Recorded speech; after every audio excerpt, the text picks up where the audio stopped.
পল্টুদা, এটা তো ফুটো। চুপ। ভালো করে লাস্টের দিকে তাকিয়ে দেখ, এটা আমাদের ফুটো না। ওই দেখ, এর কপালটা পুরো ফাঁকা, কিন্তু আমাদের ফুটো ওর কপালে সবসময় একটা সিঁদুরের ফোঁটা টিপ দেয়, তুই ভুলে গেছিস? এই সবই হলো আমাদেরকে বোকা বানানোর একটা চাল, বুঝলি? তাহলে এবার কি করবো পল্টুদা? এবার আমি যা বলবো তুই কোনো প্রশ্ন না করে শুধু তাই করবি। কাকু, ও কাকু, তাড়াতাড়ি আসো।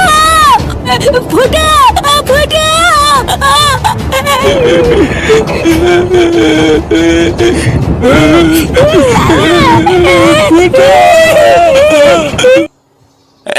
কি বলছিস কি?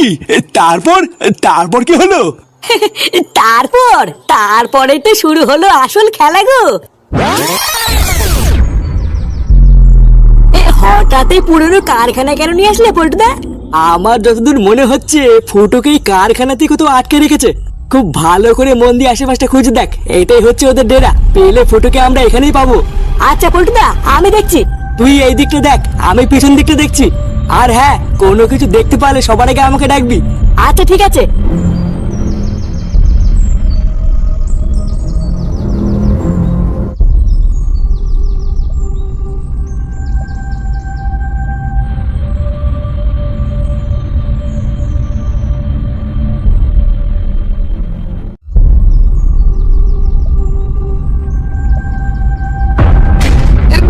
ফুটো,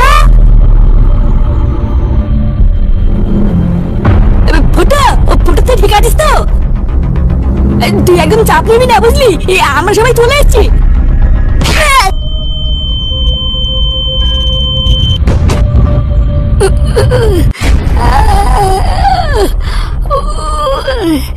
শালা বোকাচুদা, এতদিন শুনেছি কান টালে নাকি মাথা আসে, আর আজকে দেখছি সত্যি তাই হয়েছে।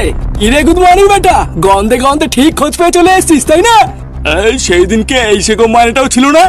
আরে শুধু কি ছিল, এই চুদির ভাইটাও বিশাল চুদুর বুদুর করছিল সেদিনকে। ভালোই হয়েছে, লেওরা আজকে এক ঢিলে দুই পাখি মারবো। পল্টুদা!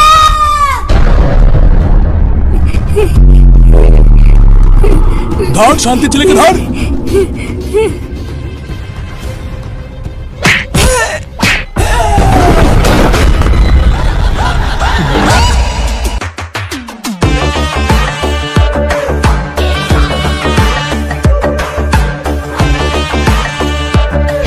পল্টুদা, ওই যে ওরাই ফুটোকে তুলে এনে মেরেছে।